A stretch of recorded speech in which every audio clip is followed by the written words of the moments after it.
Is it possible for me 32F to find the right words to repair a relationship that was damaged by my mother's 67F actions? Backstory: a couple of years ago I made the mistake of moving my mother into my home, which I shared with my husband and baby daughter. My mom was extremely jealous towards my husband, would always try to make him look bad to me. He's a wonderful man and understood that she had nowhere else to go and never asked me to remove her from our home even after she would speak to him horribly. She would do everything she could to cause a wedge between us. One day I had enough and asked her to make arrangements to leave. She started sobbing that she has nowhere to go and that I'm only doing it because he is forcing you. In reality, I came to the decision on my own, because if she was willing to vilify him with words, then what if starts doing things to cause harm to him?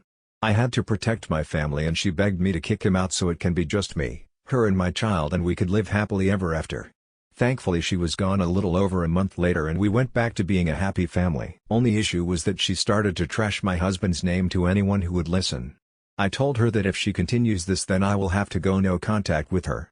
But she continued with her horrible lies about him being abusive towards me and her witnessing the abuse, and that I don't talk to her because he won't let me. I had so many family members calling me saying they wanted to say hi, but it was clearly a wellness check. And then the calls started from family and church members that I don't even know calling me to ask why I don't speak to my mom. It always started like, "Don't you know she is lonely with health issues? How can you do this to her?"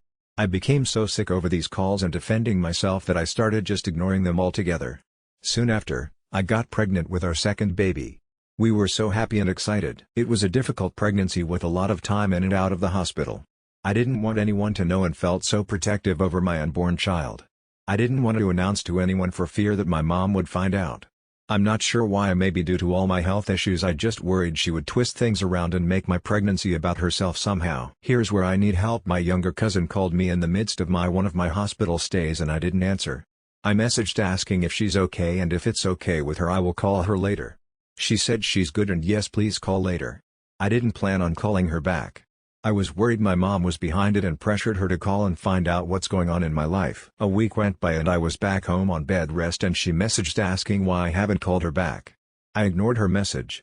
It was just my gut instinct again that this was going to become a conversation that's going to make me feel sick all over again. I didn't want to go back to that feeling. I ignored it as if it would go away, but I realized now that was not a mature way to handle things. Ever since her last message I have felt like a bad cousin. I had my baby and one of my mom's acquaintances found out in church and told some family members and the word spread. By then, I was already at home with baby and felt much more back to my good health.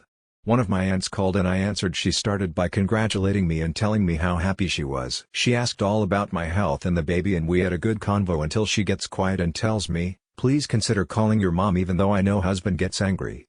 Do it when you're away from him so he doesn't find out." I told her it's good to know she knows my husband better than I do and hung up. So then I was back to ignoring calls, but a lot of family left a congratulations voicemail or text and I replied thankfully. I didn't hear anything from my cousin and I know she heard about it because her mom messaged me to congratulate. Of course I don't deserve a message from her after ignoring her and I understand that completely. I still feel horrible about not returning that call. I didn't feel strong enough at that time to fight and worried that I would lose my temper or break down because I'm having to explain this situation to my dear cousin. I was so lost in the fear that it was about my mom that I ignored her request to connect. Like, what if she needed me or needed some advice? Well, a few hours ago she posted something on Facebook, a pregnancy announcement. She's a few months away from having a baby and now I think the call may have been to share her news and or ask for some pregnancy-related advice. I'm so happy for her but feel so sick over my ignorance. I have become paralyzed by my mother's words and actions. I have allowed it to dictate my happiness and relationships and now I don't know how to fix all that she has broken in me. I know it will take baby steps and I want the first step to be in the direction of my cousin. How can I reach out to congratulate her and apologize for my behavior? What are the right words? I don't want to bring my mom into it at all if I can avoid it. I know she might be angry and that's why I thought maybe a text would be best so it gives her time to process it. Please help with any advice and thanks for reading if you made it this far. You need to use your words to show her you are powerful, not powerless. For example, you could call your auntie back and say, "I'm sorry I was rude and hung up on you, but I'm really sick of hearing my mother's untrue words come at me from every angle. Auntie, I'm very serious. I need you to tell me that you understand that my mother's actions are what got her kicked out of here, not my husband. Auntie, I'm very serious here. This is becoming abuse on your part. He never asked her to leave. He never asked me to ask her to leave. Auntie, do you understand? Frankly, I was just sick of her crap. Auntie, do you understand?" And with every protest you repeat, "Auntie, I just told you what happened, do you understand?